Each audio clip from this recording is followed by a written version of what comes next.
지난 주일까지만 해도 많은 비 때문에 참 걱정이었는데 이제는 폭염 때문에 또 걱정을 하게 되네요. 근데 뭐 여름이 그런 것 아니겠습니까?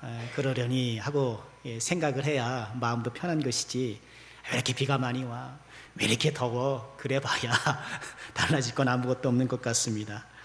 잠언 25장 25절에 보니까요, 먼 땅에서 오는 좋은 기별은 목마른 사람에게 냉수와 같으니라 라고 말씀하셨는데, 하늘에서 오는 좋은 기별이 우리 주의종들의 심령 가운데 가득하여서 냉수 같은 은혜가 이 시간 충만하시기를 주님의 이름으로 축원합니다. 자, 우리 서로 인사하실까요? 잘 오셨습니다. 잘 오셨습니다. 잘 오셨습니다. 네, 잘 오셨습니다. 네, 잘 오셨습니다. 대부분의 선지서들이 그런 것처럼요, 이사야서도 하나님의 백성들의 범죄를 지적하고 심판을 예고하는 그런 내용이 있습니다. 그러나 그것이 끝이 아니라 심판 이후에 도래할 구원과 회복도 이야기하고 있는데요, 이사야서는 통상 전반부 1장부터 35장까지는 하나님의 심판의 메시지가 주를 이루고요, 후반부인 40장부터 66장까지는 구원과 회복의 메시지가 주를 이룹니다. 우리가 읽은 이 49장도 하나님의 구원과 회복을 내다보고 있는데요, 특히 49장은 하나님께서 이스라엘을 회복시키기 위하여서 여호와의 종을 세울 것이다. 그래서 그 종을 통해서 구원과 회복을 이루실 것이다, 그렇게 말씀하고 있는데요, 이 여호와의 종이 시행하는 이 회복의 사역을 6절 말씀이 잘 요약 소개하고 있습니다. 우리가 읽진 않았습니다만 6절에 이렇게 말씀을 하시죠. 그가 이르시되 내가 나의 종이 되어 야곱의 지파들을 일으키며 이스라엘 중에 보존된 자를 돌아오게 할 것은 매우 쉬운 일이라. 내가 또 너를 이방의 빛으로 삼아 나의 구원을 베풀어서 땅끝까지 이르게 하리라. 그러니까 여호와의 종이 이스라엘 중에 보존된 자를 돌아오게 하고 또 이방의 빛이 되어서 구원을 땅끝까지 이르게 하겠다. 이 하나님의 이런 포부, 하나님의 꿈을 이렇게 말씀하는 거예요. 그리고 이어지는 6절 이하의 말씀들은 또 그런 여호와의 종의 활약에 힘입어서 하나님의 은혜가 얼마나 찬란히 나타날 것인가, 그것을 이야기하는데요, 그래서 13절에 보면 우리가 읽은 14절 바로 앞에 13절이죠.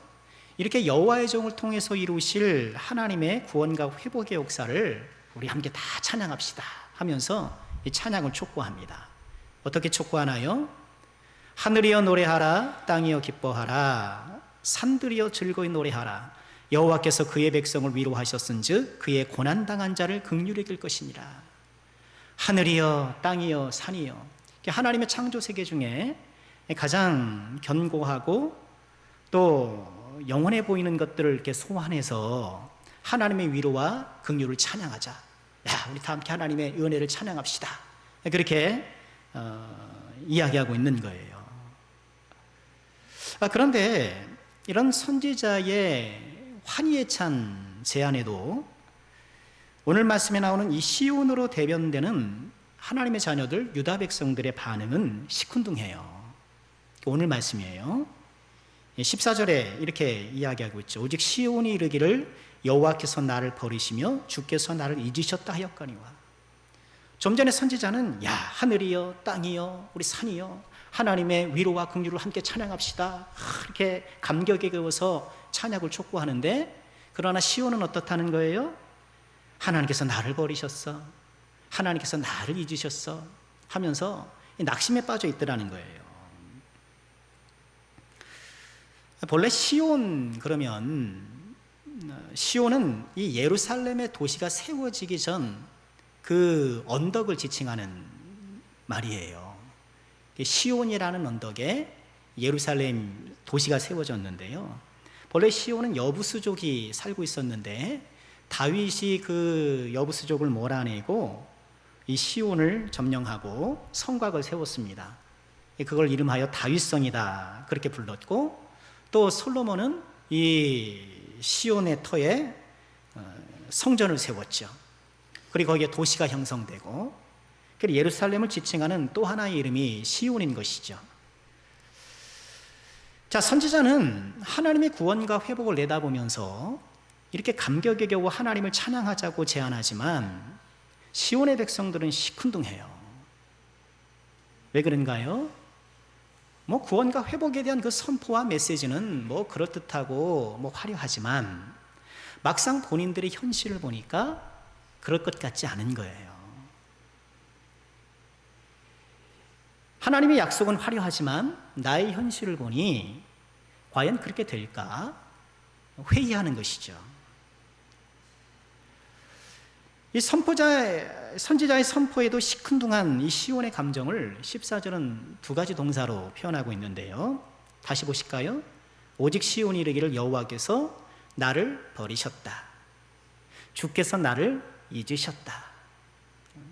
하나님 나를 버리셨어? 잊으셨어? 이런 부정적인 감정이 그 마음을 잔뜩 지배하고 있는 거예요. 하나님 나를 버렸다. 이 버리다와 잊었다는 비슷한 말이지만 뉘앙스가 좀 다르죠.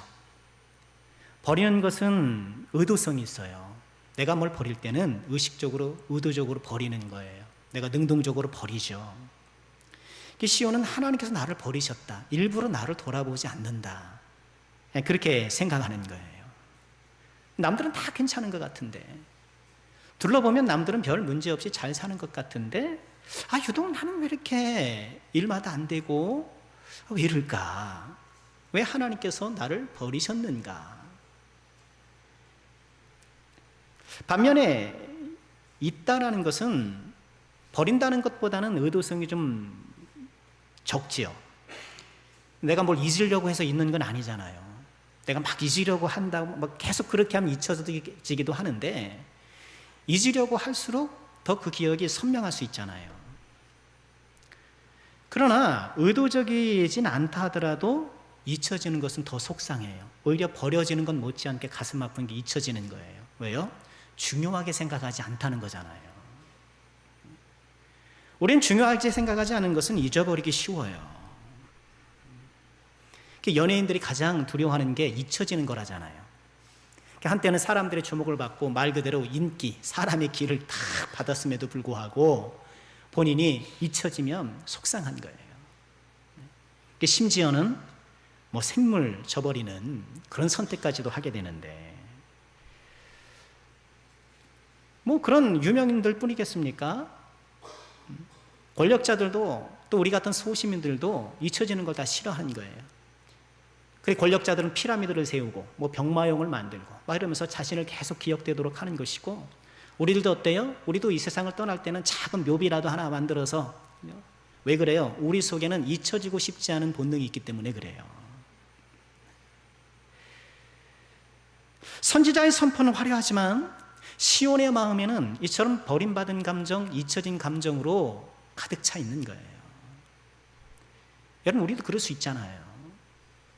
교회 오면 목사가 하나님의 사랑, 능력, 은혜 이렇게 침튀어가면서 강조하면서 언성 높여가면서 이야기하는데, 또 기도만 하면 다 들어줄 것처럼 여러분 기도하십시오. 구하라 너에게 주실 것이요. 말씀도 인용해가면서 잔뜩 나를 이렇게 부추기는데, 정작 내 삶을 돌아보면 쉬이 달라지지 않고 기도는 좀처럼 응답되지 않는 것처럼 보이고, 여러 상황을 보았을 때 나아질 가능성이 희박해 보이고,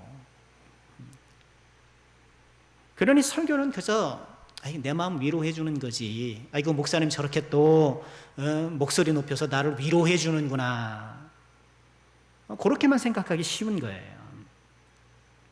말씀과 현실의 괴리감 속에서 불신과 체념만 커가는,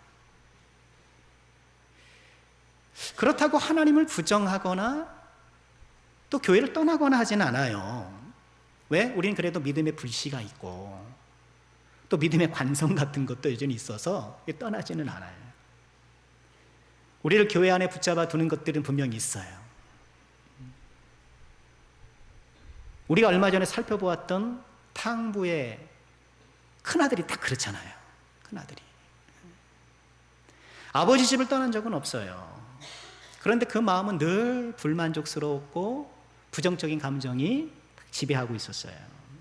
소외감을 느꼈고 아버지 집에 있지만 활력은 없어요.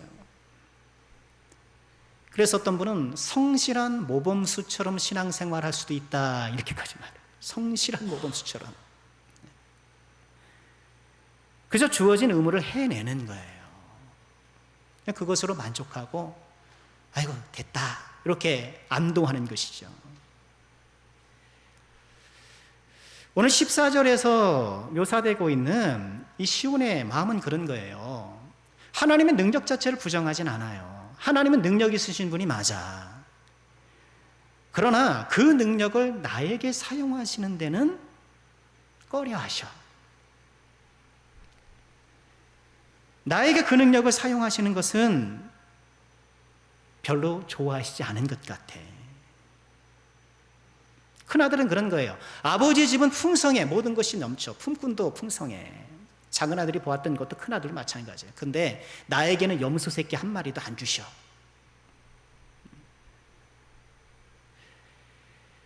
오늘 우리가 읽은 말씀은요, 이처럼 하나님의 사랑을 의심하는 시온에게 그 사랑을 확신시켜주고 그들을 설득해 주려고 하시는 그런 말씀인 거예요. 우리 인생을 살아가면서 우리도 역시나 오늘 본문에 나와 있는 시온처럼 하나님의 사랑이 의심되는 것 아닌가. 하나님의 능력을 인정하고 하나님의 그런 전능성은 내가 인정하면서도 내 삶에 그것이 나타나지는 않을 것이라는 이런 부정적 인식이 내 안간에 있는 것은 아닌가. 하나님께서 마음 아파하시는 것 가운데 하나가 우리가 하나님의 사랑을 의심할 때예요.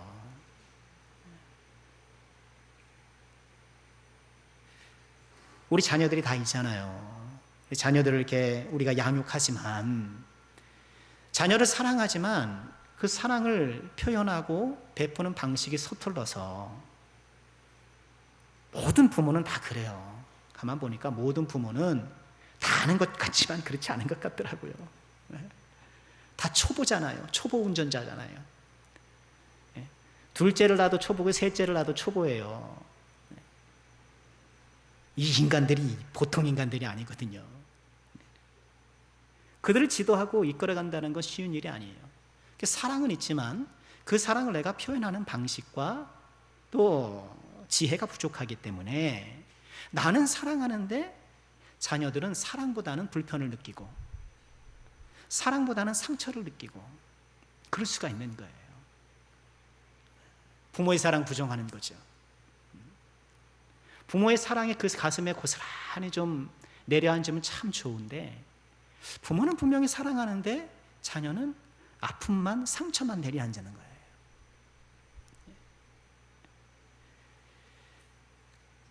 너무 속상하죠. 아니, 내가 이 녀석을 얼마나 사랑하는데 그 사랑을 모르고 이러고 있는가. 하나님도 마찬가지 아니겠습니까? 하나님께서 우리를 얼마나 사랑하시는데, 여기 계신 한 사람, 한 분, 우리 하나님께서 얼마나 사랑하시는데 하나님이 나를 사랑하지 않는 것 같아. 그런 마음을 품을 때마다 우리 하나님께서 얼마나 마음이 아프시겠는가. 하나님은 지금 하나님의 사랑을 의심하는 이 시온을 설득하기 시작하십니다. 그래서 두 가지 비유를 들어서, 예시를 들어서 하나님의 사랑이 얼마나 분명하고 확신한지를 이야기하셔요. 그 첫 번째 비유가 어머니의 비유예요. 어머니의 사랑보다 더 큰 사랑이라고 우리 하나님께서는 말씀하고 계시는 거예요. 우리 15절 말씀 볼까요? 우리 함께 읽죠. 시작. 여인이 어찌 그 젖 먹는 자식을 잊겠으며 자기 태에서 난 아들을 긍휼히 여기지 않겠느냐? 그들은 혹시 잊을지라도 나는 너를 잊지 아니할 것이라. 아멘. 하나님의 사랑이 얼마나 큰가? 하나님의 변함없는 사랑을 확신시키기 위해서 우리 인간 사회에서 가장 고귀하다고 하는 어머니의 사랑을 비교 대상으로 가져오는 거예요. 여인이 어찌 그 젖 먹는 자식을 잊겠는가? 우리 어머니도 그렇지 않습니까? 어머니가 어떻게 그 젖 먹는 자식을 잊을 수가 있겠는가? 그 태선한 아들을 긍휼히 여기지 않겠느냐?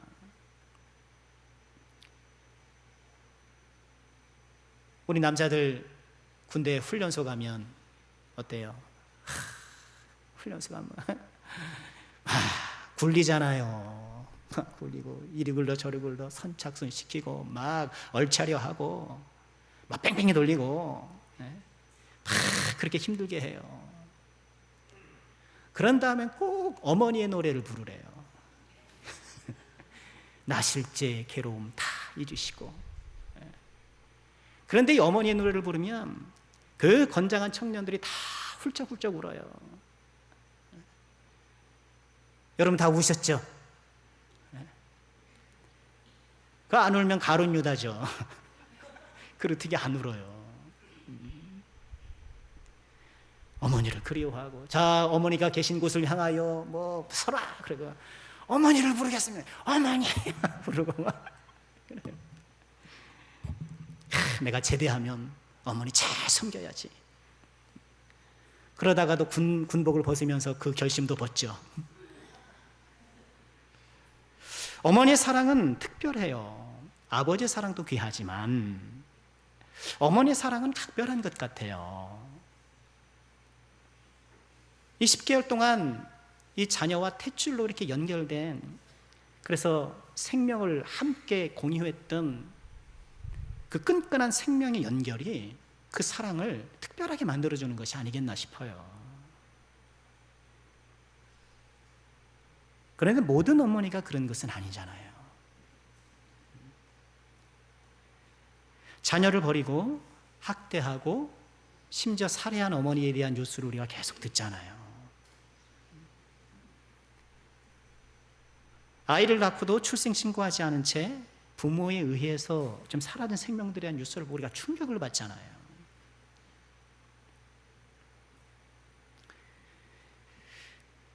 그런데 이 부모가 아이를 버리는 일은요, 오래전부터 있었다 그래요.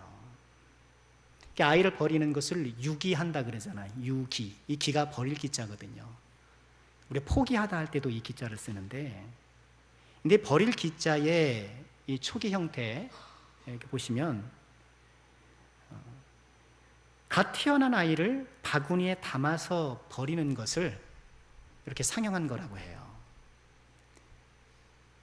저 밑에 포크처럼 되어 있는 게 사람 손이고요. 그 위에 바구니가 있고, 그리고 입구와 열십자로 보이는 그게 아이인 거예요. 그리고 점이 딱딱딱 3개가 있잖아요. 그게 이제 어머니의 그 뭐죠? 피 혹은 양수 그런 것을 상징한다 그래요. 이 글자가 발전 단계를 거쳐서 기호화되어서 지금의 기가 되었는데요. 왜 아이를 버렸는가? 이 고대 수렵 사회에서는요, 빈번하게 이동을 해야 되니까 자녀를 낳을 때 그 나이 터울을 한 4살 정도로 했다는 거예요. 하나는 안고 하나는 걸리고 이러고 다녀야 되는 거죠. 그래야 사냥도 하고 계속 이동해야 되니까. 그러니까 4살 정도의 터울로 자녀를 낳아야 되는데 뭐 살다 보면 그렇지 않은 거잖아요. 뜻하지 않게 아이를 낳게 되면 아이를 둘 이상 막 이렇게 뭐 서너 다루고 다니면 생존에 불리한 거예요. 그러니까 아이를 바구니에 담아서 버린다는 거예요. 그런 가슴 아픈 스토리가 저 글자에 담겨 있다는 거예요.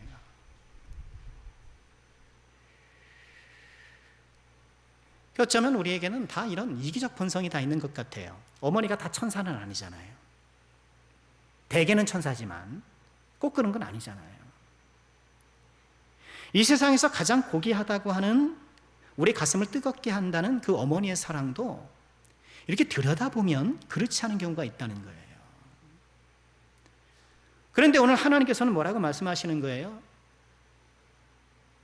여인이 그 젖 먹는 아이를 어찌 잊겠으며 자기 태에서 난 아들을 긍휼히 여기겠는가, 여기지 않겠는가? 그들은 혹시 잊을지라도 나는 너를 잊지 않는다. 혹시 그들은 너희를 포기할지 모르지만, 혹시 그들은 어떤 사연 때문에, 어떤 일 때문에 우리를 포기했는지는 모르겠지만 나는 너를 결코 포기하지 않는다, 잊지 않는다, 주님께서 말씀하시는 거예요. 시편 27편 10편의 10절에 이렇게 말씀을 하셔요. 내 부모는 나를 버렸으나 여호와는 나를 영접하시리이다. 혹시나 부모도 버릴 수 있고, 그러나 하나님은 결코 나를 버리지 않는다는 거예요. 끝까지 나를 포기하지 않으신다는 거예요. 여러분, 이 사실을 꼭 믿으시길 바랍니다. 선생님도 포기하고 부모도 포기하고 이 사회도 포기한 사람들이 있잖아요. 그러나 하나님께서는 그 선택한 자녀들을 결코 포기하지 않으시는 것. 이 세상의 그 어떤 사랑과도 견줄 수 없는, 포기하지 않는 하나님의 그 사랑, 그 사랑이 나와 함께함을 꼭 믿으시고 그 사랑에 힘을 얻고 용기를 얻고, 지금 당장에 먹구름이 끼어 있어도 그 먹구름 이면에는 태양이 여전히 빛나고 있는 것처럼 우리 인생의 시련과 고난의 먹구름이 나를 에워싸고 있다 하더라도 그 이면은 하나님의 사랑의 빛이 여전히 빛나고 있다는 것을 우리가 기억하고 그 하나님의 사랑을 신뢰하는 저 여러분이 꼭 될 수 있기를 주님의 이름으로 축원합니다. 하나님의 변함없는 사랑을 확신시키기 위해서 오늘 본문에서 말씀하시는 두 번째 비유는 손바닥에 새긴 사랑입니다. 우리 16절 보실까요? 우리 같이 읽죠. 시작. 내가 너를 내 손바닥에 새겼고 너의 성벽이 항상 내 앞에 있나니. 내가 너를 내 손바닥에 새겼다. 여러분, 손바닥에 새겼다는 게 뭘까요? 내가 결코 너를 잊지 않는다는 거예요. 여러분, 우리도 그러잖아요. 어떤 사람 만났을 때 뭐 이름이라도 적고 전화번호도 적을 때에 아무것도 없어요. 그럼 어떻게 해야 돼요? 그럼 손바닥에다도 적잖아요. 손바닥에 적잖아요. 잊지 않겠다는 거예요.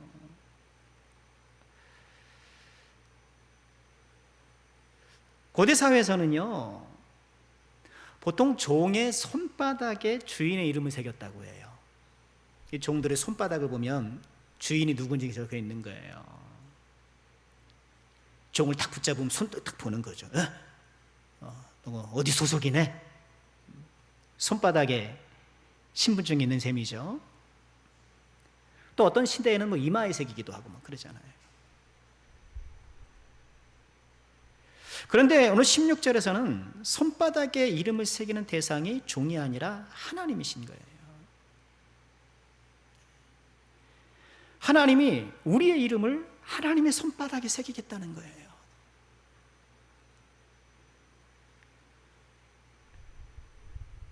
종이 그 주인에게 속한 것처럼 하나님께서 하나님 자신을 시온에게 속한 존재로 급격하게 낮추시는 거예요. 마치 우리의 종이 아니심에도 불구하고 우리에게 속한 분으로서 자신을 한껏 낮추셔서 우리를 사랑하시는 아버지.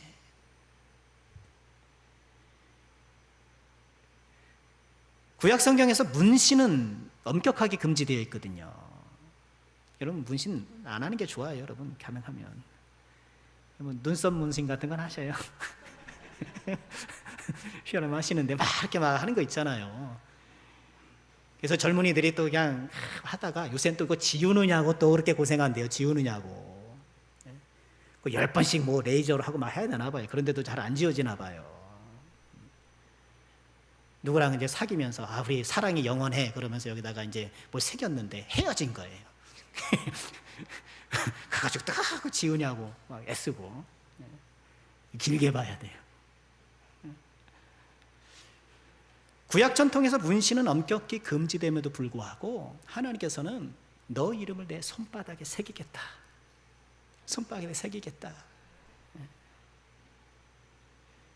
몸에 새겨진 문신이 지워지지 않는 것처럼 하나님의 손바닥에 새겨진 우리의 이름이 결코 지워지지 아니함을, 잊혀지지 아니함을 꼭 기억하시기를 주의 이름으로 축원합니다. 손바닥에 새겨진 우리의 이름, 이 손바닥에 새겨진 아버지 하나님의 사랑. 손바닥에 내 이름을 새기겠다, 손바닥에 나의 사랑을 새기겠다라고 하신 이 하나님의 말씀이 지금 이사야 말씀입니다만 그 시점으로부터 약 700년 후에 정말 실제로 이루어졌죠. 어떻게 해요? 손바닥에 새겨진 예수님의 못자국 난 그 손바닥, 그 사랑이 이루어진 거예요.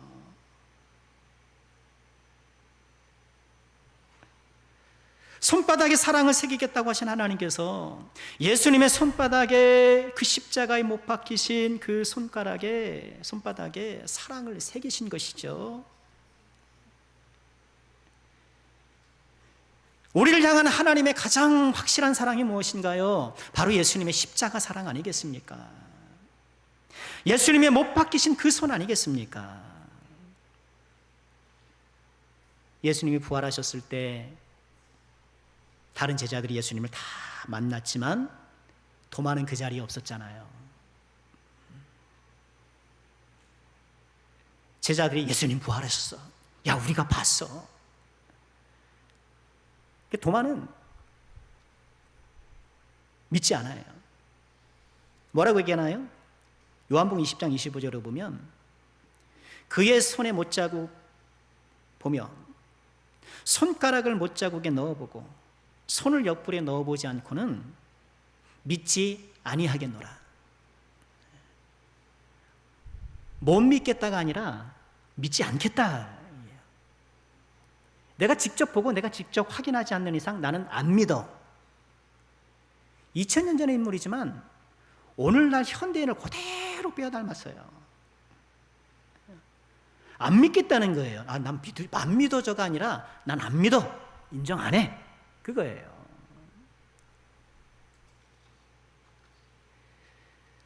지금 다른 제자들이 얼마나 감격이 가서 예수님의 부활을 얘기했습니까?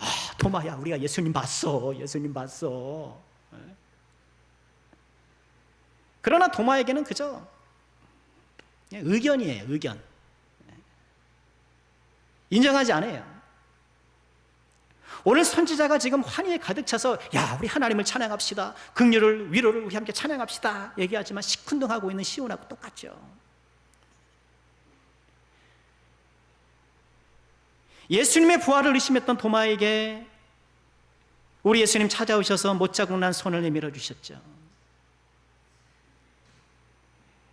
예수님의 사랑을 의심하는 사람들에게 예수님은 여전히 못자국 난 손을 보여주고 계십니다. 내가 너를 얼마나 사랑하는지, 내가 너를 얼마나 사랑하는지.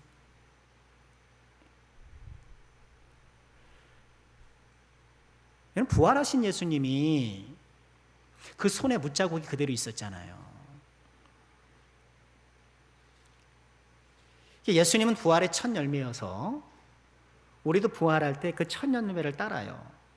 그럼 사과 열매의 열매가 딱 맺히면 그 이듬해에 나오는 둘째 열매도 첫째 열매랑 비슷하겠죠. 이상하겠죠. 첫 열매는 사과였는데 둘째 열매는 뭐 귤이 열리나요? 그건 아니잖아요. 예수님의 부활이 첫 열매이기 때문에 예수님 이후에 부활한 우리 모두도 예수님처럼 부활하는 거예요. 그럼 우리는 부활할 때 어떤 몸일까? 어떤 몸으로 부활할까? 성경은 우리의 그 부활한 몸을 일컬어서 영화로운 몸이다. 고린도전서 15장 9절에 보면 우리가 흙에 속한 자의 형상을 입은 것처럼, 지금 우리 몸이 그렇잖아요. 고린도전서 15장 49절에 흙에 속한 자의 형상을 입은 것처럼 하늘에 속한 자의 형상도 입을 것이다. 이렇게 말씀을 해요. 우리가 하늘에 속한 이의 형상, 하늘에 속했으니까 땅에 영향을 받지 않겠죠.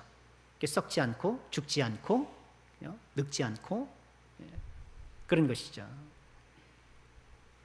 가장 아름답고 고결한 몸이란 말이에요. 그런데 왜 예수님께서는 십자가에 상흔이 있는 그 몸을 그대로 갖고 부활을 하셨을까?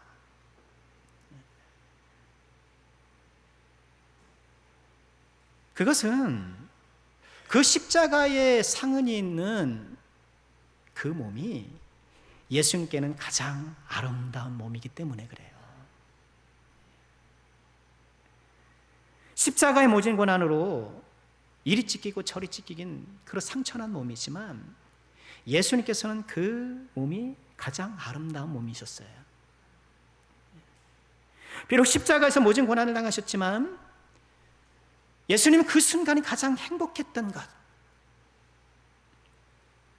윤동주 시인의 십자가, 윤동주 시인이 이것을 아주 잘 이해했던 것 같아요.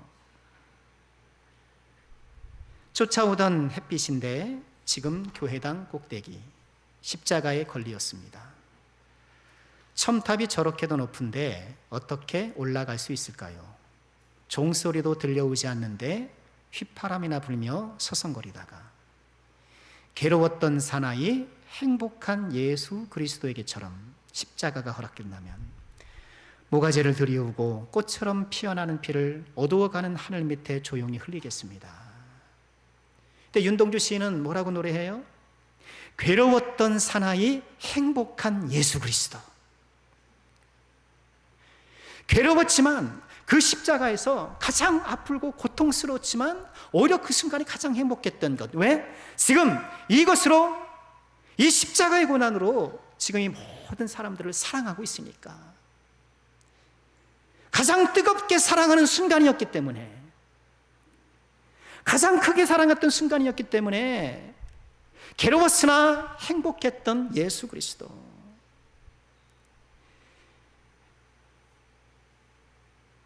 괴로웠지만 그 순간이 가장 행복했을 이 예수 그리스도, 예수님의 손바닥에 새겨진 이 십자가의 사랑, 우리를 이처럼 사랑하시는 예수님의 사랑을 우리는 의심하지 말고 이 사랑이 지금도 나와 함께하는 것을 우리 꼭 기억하시고, 하나님을 가장 힘들게 하는 것, 우리를 향한 하나님의 사랑을 의심하는 것, 신뢰하지 못한다는 것을 우리가 꼭 기억하시고요. 세상에 가장 고귀한 어머니의 사랑보다 더 큰 사랑, 손바닥에 새긴 그 사랑, 자기 아들까지 내어주신 그 사랑, 우리가 이 아버지의 사랑을 늘 바라보시기를 주의 이름으로 축원합니다. 로마서 8장 32절에 이렇게 말씀을 하셔요. 우리 다 같이 읽겠습니다. 시작. 자기 아들을 아끼지 아니하시고 우리 모든 사람을 위하여 내어주시니가 어찌 그 아들과 함께 모든 것을 우리에게 주시지 아니하겠느냐. 자기 아들을 아낌없이 내어주시니가 어찌 그 아들과 함께 우리가 모든 것을 주시지 않겠는가. 예수를 믿으면서도 버림받은 느낌, 예수를 믿으면서도 잊혀버린 느낌으로 아버지의 사랑을 멀리 떠날 수 있는 우리들, 그저 나에게 주어진 일들을 감당해야 하는 성실한 모범수처럼 신앙생활하기 쉬운 우리들, 그러나 다시 한번 나를 뜨겁게 사랑하시는 아버지의 사랑을 우리가 바라보며 하나님 앞에 우리도 사랑하며 나아가야겠습니다. 하나님은 어떤 분인가? 하나님은 어떤 분인가?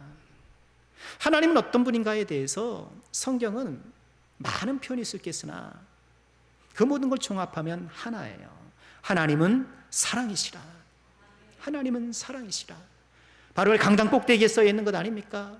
우리가 예배마다 들어올 때마다 바라보는 글씨 아니겠습니까? 하나님은 사랑이시니라. 이 하나님의 사랑이 나와 함께함을 잊지 마시길 바랍니다. 그리고 그 사랑을 기억하고 나도 주님을 사랑하며 그 사랑 안에서 살아가십시다. 하나님의 손바닥에 새겨진 그 사랑, 그 지워지지 않는, 지울 수 없는 그 사랑을 나와 함께함을 믿고 그 사랑으로 용기와 힘을 얻어 다시 한번 이 험준한 믿음의 길을 힘차게 걸어가는 저와 여러분 우리 모두가 될 수 있기를 주님의 이름으로 축원합니다.